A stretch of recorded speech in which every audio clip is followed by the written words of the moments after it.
So in terms of yeah. like, we'll get more into 2 in a bit. Yeah. What do you like about 1?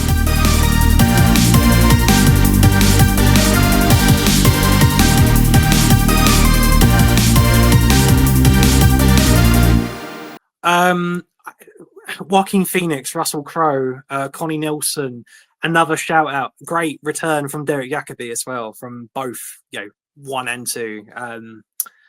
Always a pleasure to see Sir Derek. But no, I mean, the plot, the story, the Maximus. Who doesn't like Maximus? There's not many things I could say I disliked about Gladiator 1. If I was to say anything else, it'd be more about number 2. But I'm looking at it from having watched Gladiator 1 and seeing so many, again, similarities, dissimilarities, and then things happen between both movies in terms of real life decisions and stuff. But again, you're trying to go into Gladiator 2 completely blind, having not experienced the original. I think part of the discussion will be completely different because obviously you hadn't seen it originally.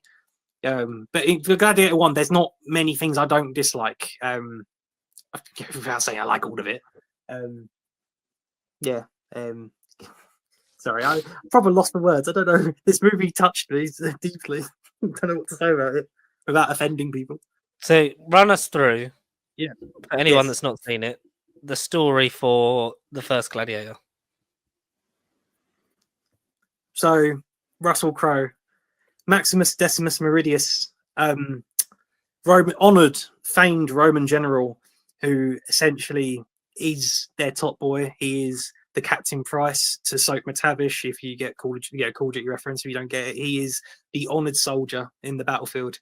He has won so many wars and battles for the Roman Empire, and he is their top boy, essentially. Gladiator 1, the Romans basically have a victory over Germany, which is kind of ironic, me being German, but hey, I weren't offended back in 2000. Damn you, Ridley.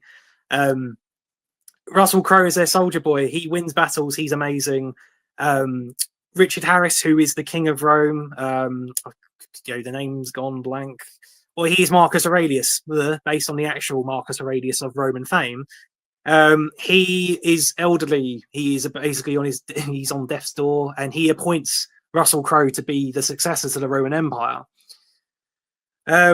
His son, who in theory should be next in line for the throne, played by Joaquin Phoenix, Commodus, again based on the real life Commodus, is jealous of Russell Crowe because he isn't the man that Russell Crowe is. And again, Russell Crowe's just great at everything in 2000, so he is the man. And Joaquin Phoenix is absolutely jealous. He spits in Richard Harris's face and kills his own dad in cold blood, all for the name of the Empire, all for the name of the Roman Empire.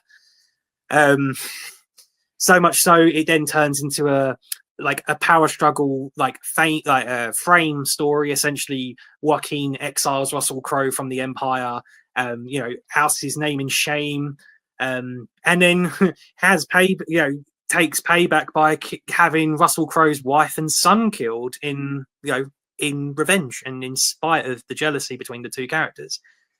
So then Russell Crowe, on a revenge quest, absolutely wants to have Joaquin Phoenix's head on a pike and disowned, disavowed from the Roman army in general, because again, Joaquin's a dick. He then has to start from the bottom, as Drake would say, and put himself through the famous Colosseum. He has to entertain the crowds of Rome. The famous "Are you not entertained?" Arguably one of the most quoted scenes of all time. He fights I'm trying to think what he actually fights in the first. He fights lions in the first one, doesn't he? He fights actual lions. Yeah. Well, CGI lions in Gladiator 1 there. He fights people, lions, otherworldly dangerous obstacles. And essentially, he rises up through the ranks. He has people in Rome that are on his side, absolutely, and will try to overpower the evil reign of Joaquin Phoenix. You have Connie Nielsen, who is Lucilla, who is Commodus' sister in the film. So Joaquin and her are related, but they have, if you like, a bastard child in the form of Lucius, who is kind of like the baby Jon Snow, in the sense that he's the one that, after fucking you know, dickheads are off the throne. He is kind of like the prodigal son. He is going to be, you know, everyone's favorite character. But Yeah. alas, Lucius can't do anything because he's only got 12. He's 10, however old he is in the universe. He's a little tiny boy and he can't do fuck all. Little tiny baby boy. He is a tiny baby boy. Yeah, but again, there'll be more to that coming up. um, but alas, essentially, Russell Crowe takes some names, absolutely fights his arse off. He's in peak physical condition, all for the name of Rome. He basically kills Joaquin Phoenix at the end of the film. You know, he does it all for for his family and all for revenge, really.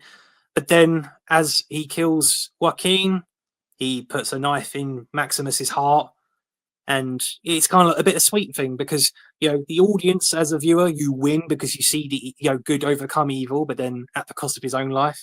And again, there are twists and stuff within the plot which I'll touch upon shortly in the sequel because it's more relevant. But Russell Crowe dies in honor for Rome and gets what he wants, and he sees his family in the afterlife, and Russell Crowe lives on forever in cinema fame. But that, alas, is Gladiator 1 originally, and it very much could have been the end of the story. But 24 years later, but in universe, because of a certain character's age, I think it's 16 years later since the events of Gladiator 1. We now have a new Gladiator in the form of Paul Mescal, however you pronounce his name. We'll get into a bit more in a sec. Let's just ponder on one for a bit longer, because one is, like you say, it's one of the, it's a film that you have to see in some capacity in your life. Yeah. Like, it is one of the greater films of all time. I know you say about the cameras and stuff, but it still looks great. Like, this first one still looks great. As much as I'm like, I want to see number 2 in IMAX. Like, there's that. There's also the sense of, like, I remember Russell Crowe talking about how, like, it took, like, after 10 days they'd shot all the stuff on the script that they started with, which is, like, obviously not how I would advise to make a movie. It's just like how Ridley likes it. And then it was just a bit of like, like getting the feel for the character and getting them certain points on their journey, and like inadvertently creating some of the best lines in cinema history. Are you not entertained? The whole stuff with the fields of wheat and his his hands and stuff, like even referenced by fucking Thanos in Infinity War or Endgame, whichever. I think it's just it's in the trailer for Endgame where he's like having his hands through the like crops and stuff. Like, that's a fucking reference in a comic book movie to the film. Ridley's great in terms of what he does. Like, I know his filmography doesn't resonate with a lot of people. Like, he sort of is one of those people that, like, you either love him or you hate him in terms of what he does. But I think the vast majority, like the.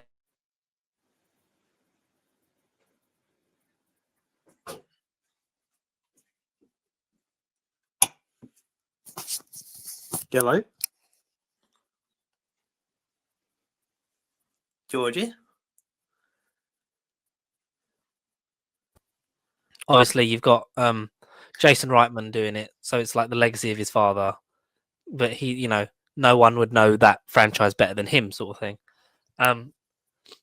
Or like who directed Top Gun Maverick? It wasn't McQuarrie, was it? I think McQuarrie was a producer. Joseph Kosinski. Kosinski. Yeah. Like, you've got a man who, from 2001 has been, they've talked about a Gladiator sequel. So it's a complete vision. I assume, I mean, you'll be able to tell us more in a minute, like how visually, that sort of, that journey, like, does it feel like 2 parts of one story, or has it been such a long time that, 2 feels so far removed from 1 that you're kind of like, you can't really judge them as 2 parts of the same thing? See that, obviously I'll get into some more information in terms of the plot and what sort of the overall direction it goes. But then that's because of what I said earlier about if you'd seen Gladiator 1, then you kind of have seen Gladiator 2. It feels like no matter how long the sands of time have been, how many fucking sand dials have been turned in terms of years and experience, I feel like that's the thing. I feel part of me wishes I didn't watch Gladiator 1 in preparation for 2, but I'm also fucking glad I did. It's such a yin and yang feeling, but together. They're meant to be opposite in concept, yet they coexist within each other, but yet it just, I don't really have the words for it, but essentially I feel like it hasn't been removed that far from time, but clearly the evidence states that it has. But in terms of the overall direction and how it roughly ends, and does it feel forced? Like, is Gladiator 3 going to be a part 2 to this big story? I'll get to that eventually anyway. But alas, in the best way, it does relive the magic of the first in different ways for sure, which is great to say as well. But this has its own kind of charm and magic, I feel. So Ridley at least has got a winning formula still left in him, and hopefully will with Gladiator 3 should that eventually come out. But alas, Gladiator 2 in universe, set 16 years later after the death of Maximus, Russell Crowe from Gladiator 1. This film follows the chronicles of Lucius, aka the little boy who didn't do shit in number 1. Because Paul Mescal, he is the Russell Crowe of the franchise now going forward. He is the next Ethan Hunt. He is the new face of the franchise. And again, he is grown up Lucius. Anyway, whether that's a spoiler or not, I mean, some of this information had been revealed online. Without saying I didn't know it, but also knew it, I kind of theorized what this film was going to be about before I knew anything about it. But whether or not any of you guys believe me, I'll leave it up to you in the comments. But I kind of had that sense of what else could this film be about apart from the little boy and like his experiences, sort of recounting what he felt during Gladiator 1 and how he feels about it in number 2. And shock formula, I was right. Paul Mescal is the little boy from Gladiator 1, all grown up, and similar to Russell Crowe, he is out for revenge. He has a very similar experience to Russell Crowe. He essentially, after the death of Russell Crowe, Connie Nielsen, his mother, the death of the actor Russell Crowe in the past. Oh yeah, the death of Maximus Russell Crowe. Yeah, the actual death of Russell Crowe. No, the death of Maximus. Connie Nielsen basically knows that it's better to remove her son from the crimes of Rome, because I didn't get into it in Gladiator 1, but essentially Russell Crowe is Lucius's father. So you watch Gladiator 1 with Joaquin Phoenix and Connie Nielsen having their abusive, sort of sick, uncomfortable relationship to watch, a la very Cersei and Jaime Lannister, if you know what I mean by that. But alas, the real father of Lucius is Russell Crowe, and obviously one of the final lines the final line of Gladiator 1 is the whole Lucius is safe, which is the tagline and the energy for the sequel, because this is going to be Lucius putting himself through similar dangers and perils of Maximus, his father, fighting to again reclaim the honor of Rome from evil, sick tyrants, again, like his father. But this time, similar to Russell, he's moved on. He has a different name. I can't think of the different name on top of my head, but essentially similar story.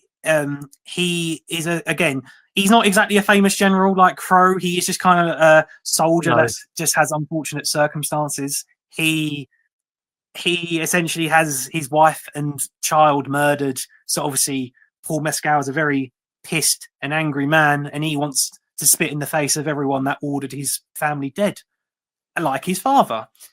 So this film has him against the whole of Rome.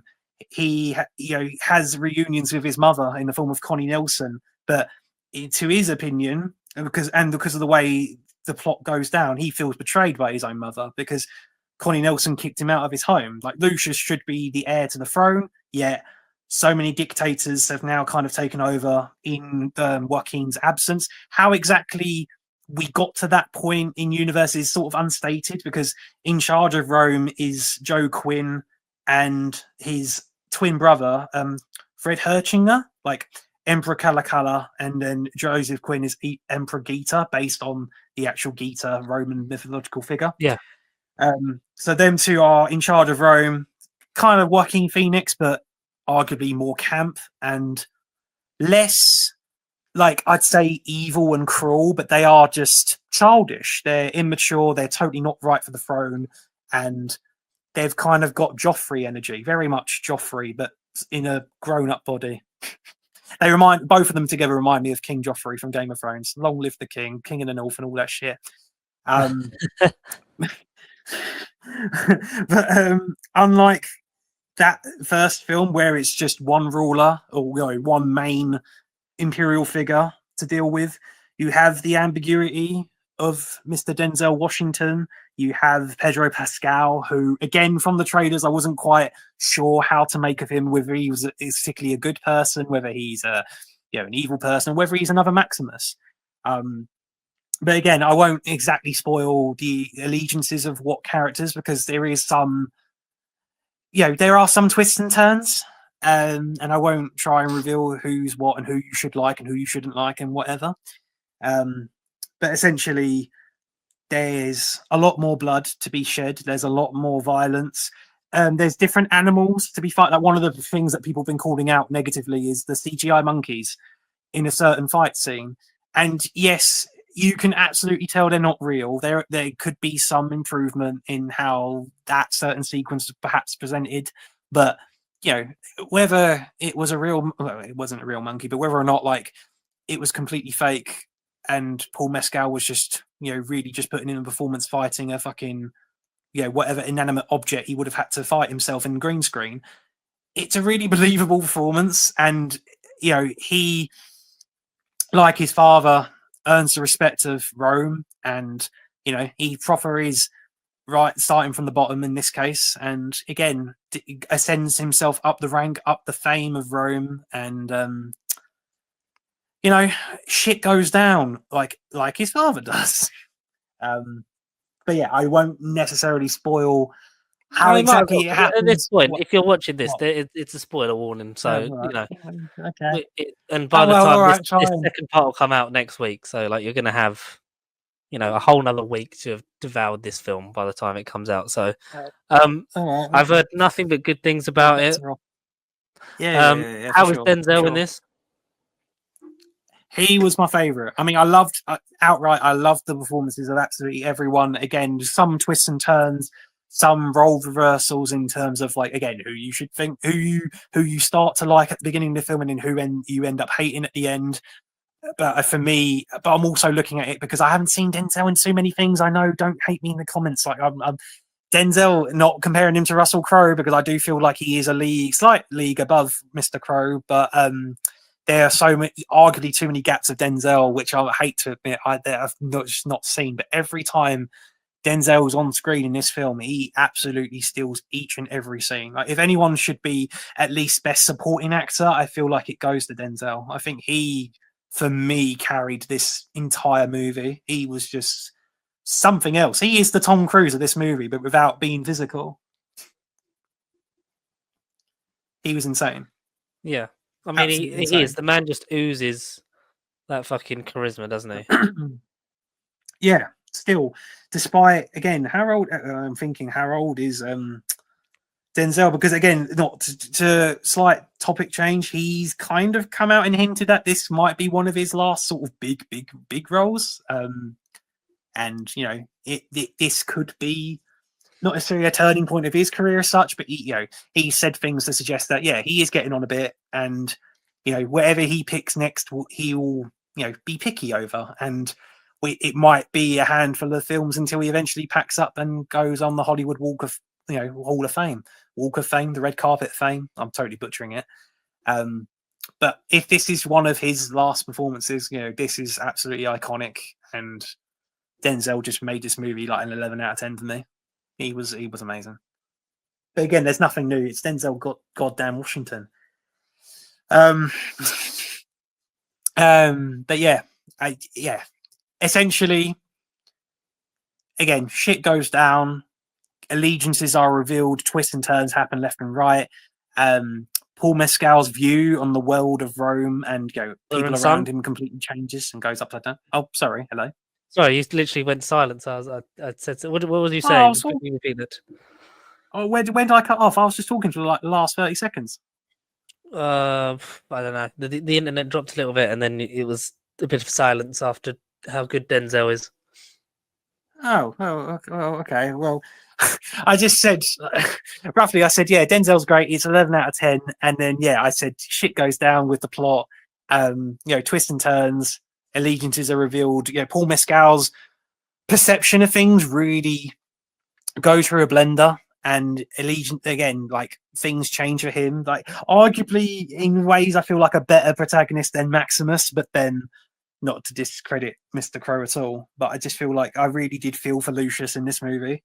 Even though again he carries the same energy as his father, like Russell. Um, just yeah, I don't have the words.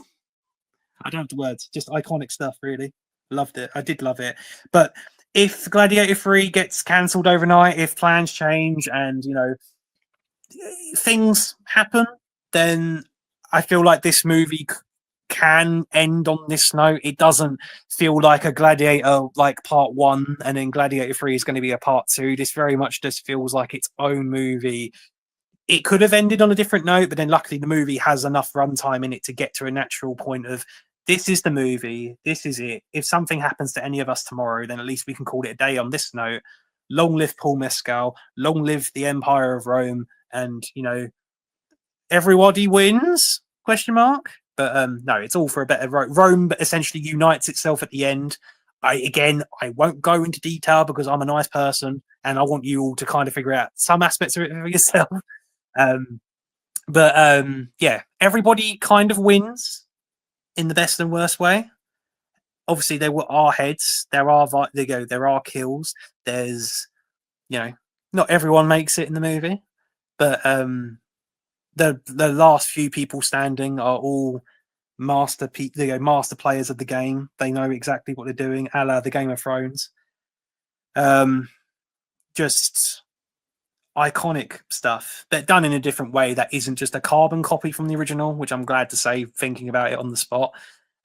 It's just there are just some feelings, and again, whether it's just down to the shots and the visual references and callbacks, where I'm like, I have just seen this movie 48 hours ago. I don't know how I feel about X, Y, and Z. But then if I was just to watch it singularly on its own without that thought in my head, then, this movie could, in some cases, be better than the first one.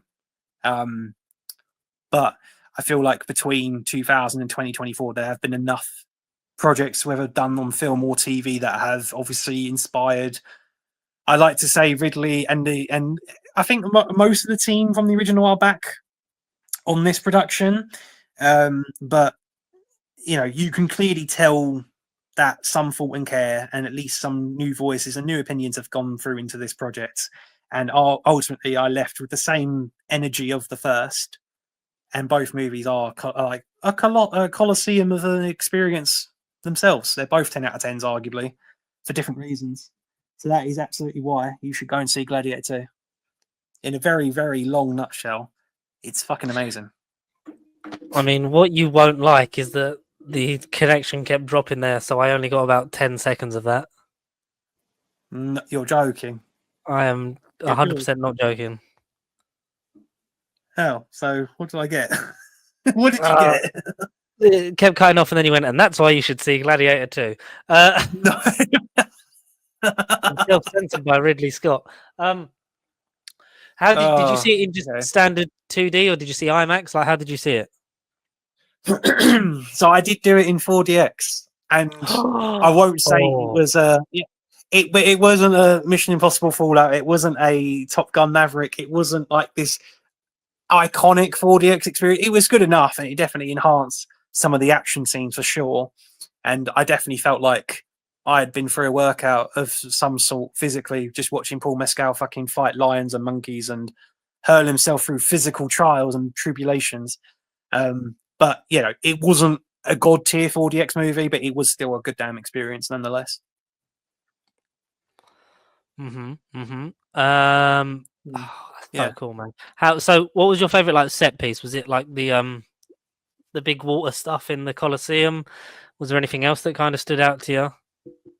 the ending sequence when once it's post Colosseum, and you kind of get kind of a Roman civil war without getting into too much detail. Again, I won't say factions, but you kind of get two sides of Rome in a conflict amongst itself, and that's outside the city. There again, there is water in that sequence, but it's not in the Colosseum. But you get basically like the red Romans versus the purple Romans, and I'm talking about the colours of their flags and the garments on their uniforms. But yeah, like a Roman civil war at the end. That's a cool set piece. Good. Yeah. Obviously, there's been talk about a Gladiator 3 being in the works.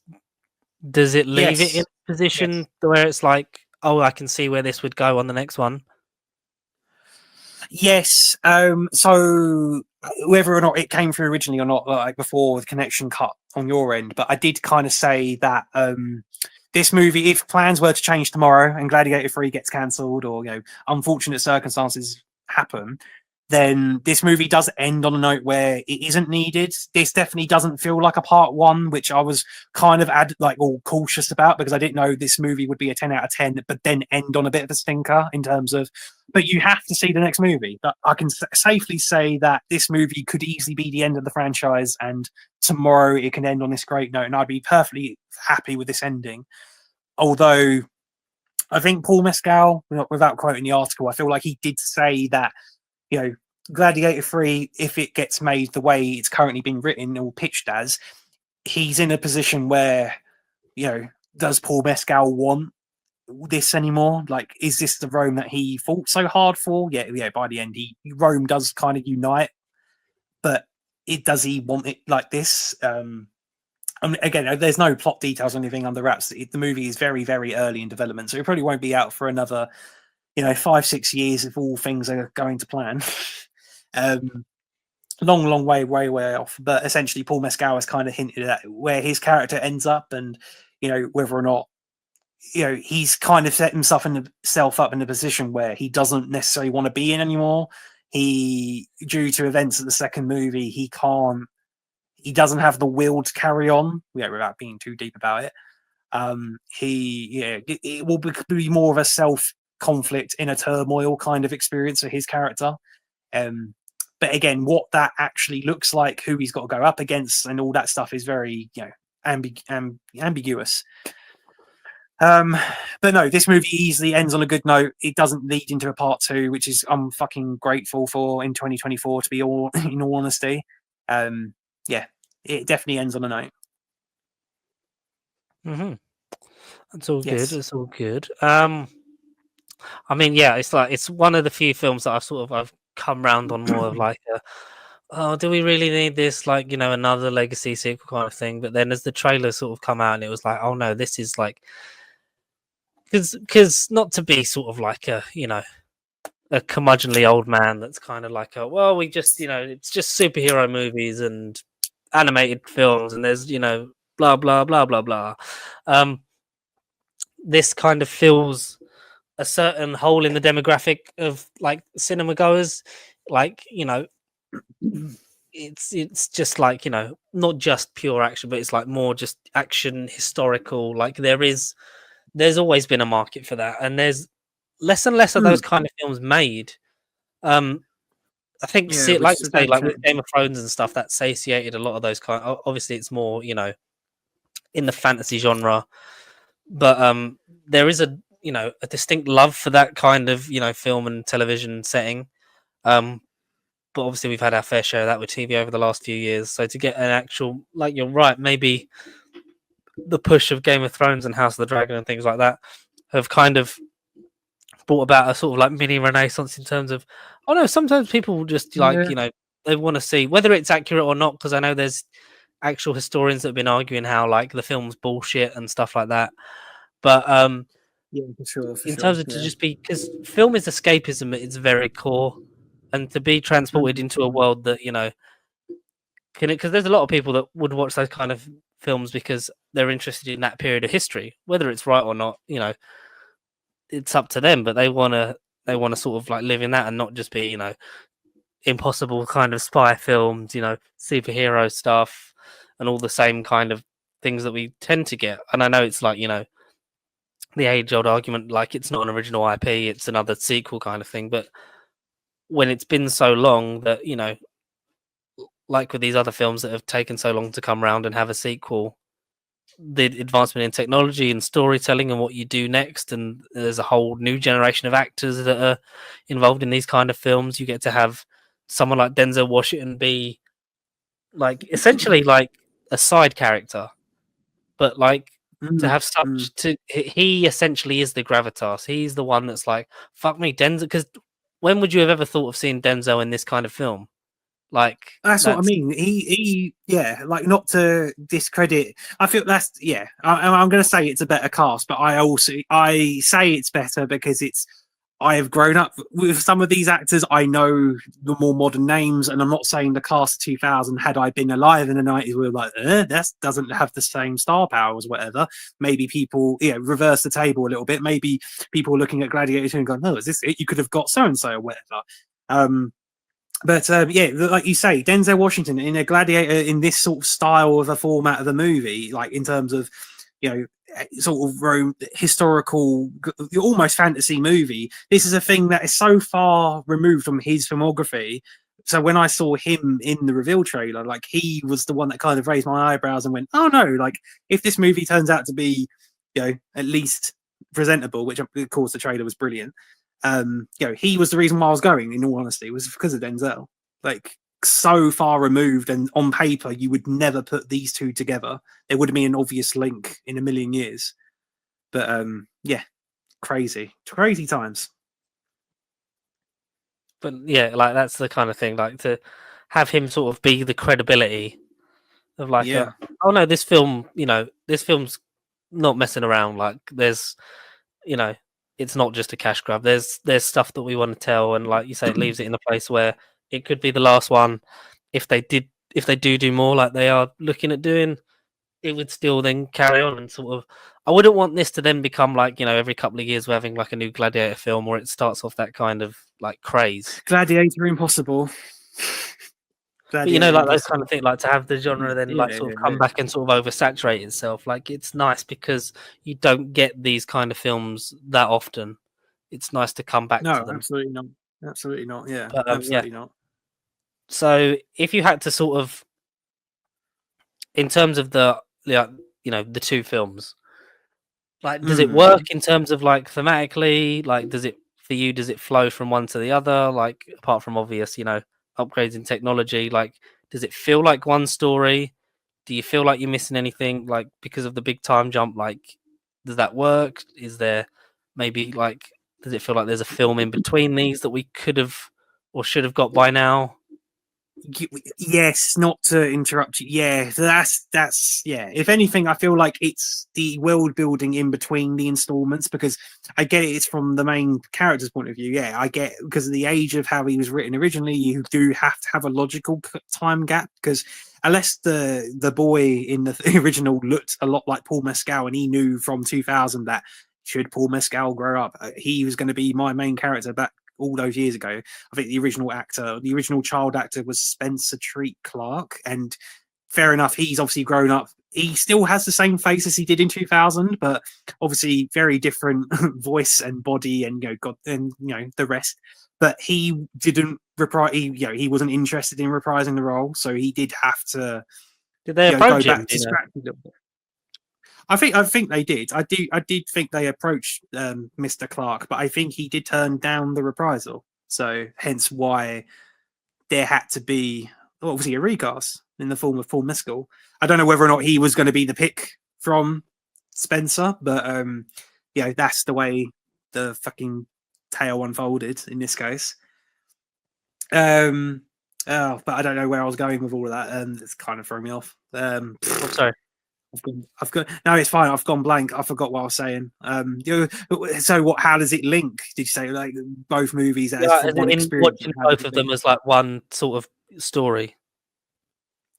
Yes, but then the whole point of having a movie in between, say in terms of the rule of Rome, and Mr. Sunday movies kind of did point this out. So I'm not entirely original when I say it, but how we got from Commodus or Joaquin Phoenix's tyrannical reign and the way he oversaw things, and then how we got to campy, silly, childish, immature Joseph Quinn and Fred.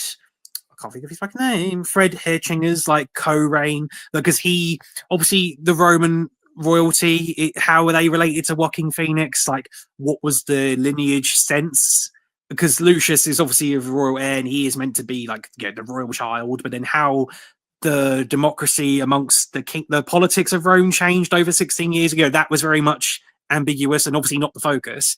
But there could have been, I guess, more in world questions that could have just been subtly hinted at or explained better in the movie if we were to critique it actually, in between one big story.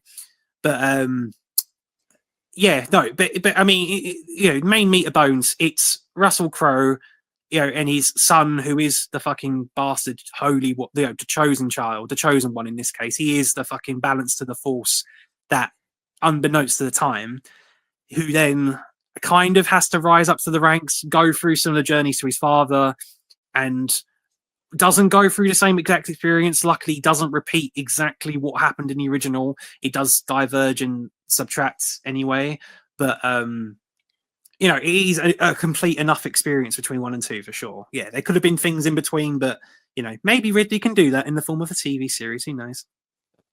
Who knows? So you would be happy for this to continue in some capacity?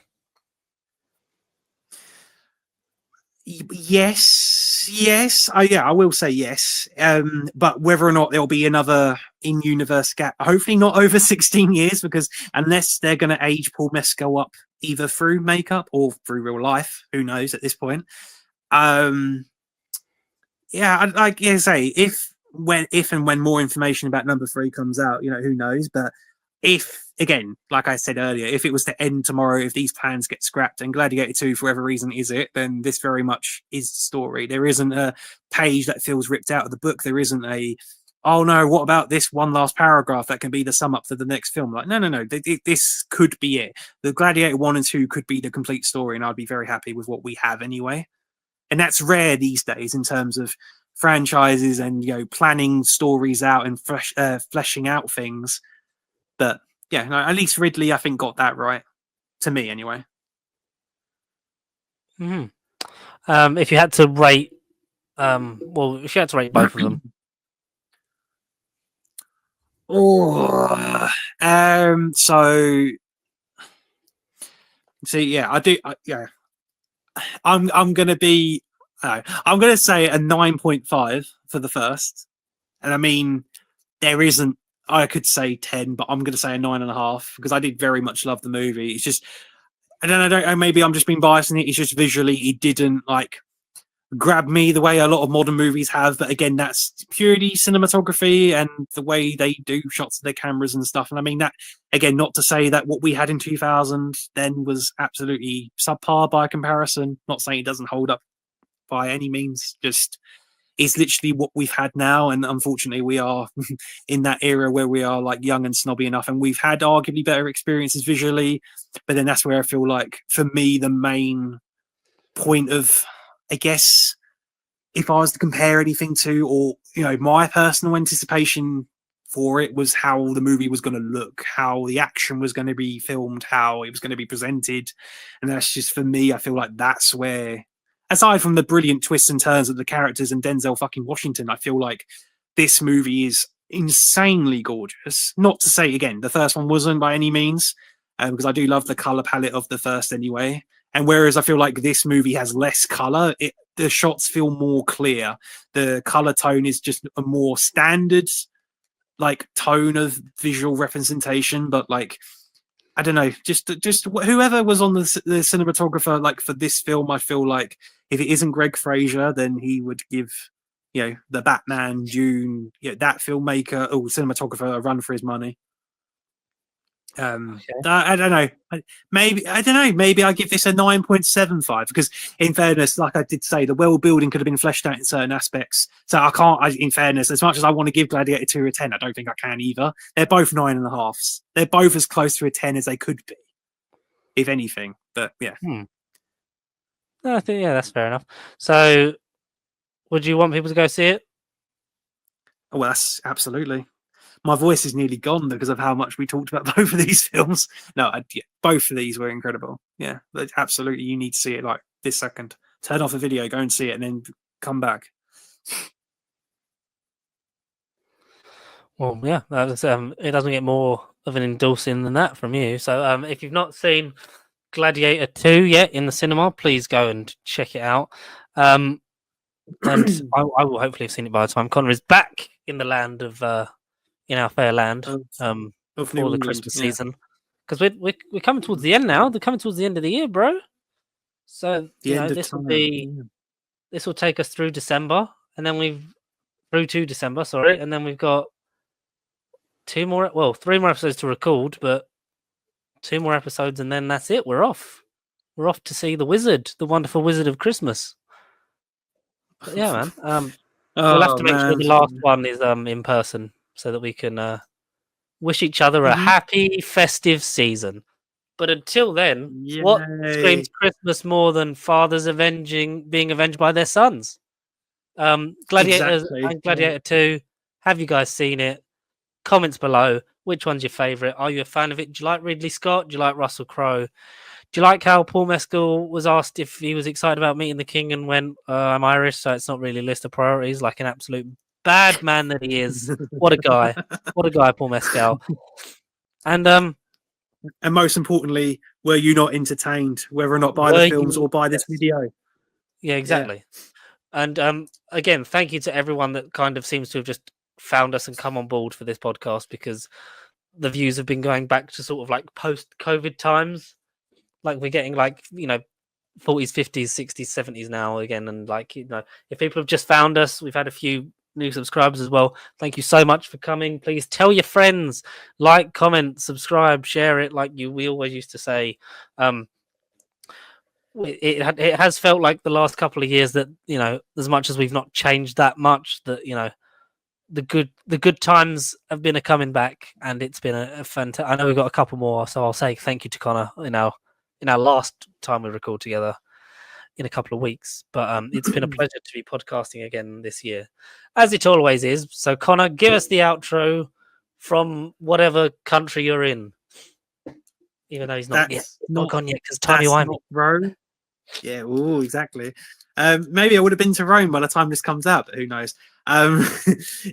Yeah. So YouTube, congrats, you found us. Clearly, you people found us. Just like George keeps saying, share us, send us the YouTubes. That's the most important one. Please, YouTube. TikTok, that's another important one. That seems to do really well in numbers and figures. Please send us on TikTok, share us on TikTok, like us on there. Facebook, Instagram, X, in the formerly known as Twitter. Not your X, don't worry about it. Eventually Twitch, when we do a gaming setup.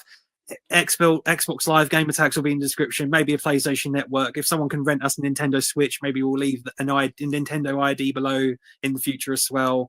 But in all seriousness, you guys do it better than me for sure.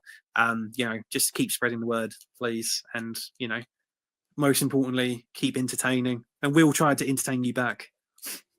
And until next time, we will see you guys next week. Next week Bye-bye. indeedy. What is it? What arrivederci? Is that not goodbye in Italian? Oh, I fucking don't know now. What's goodbye in Italian? Strength and honor and Maximus and wheat.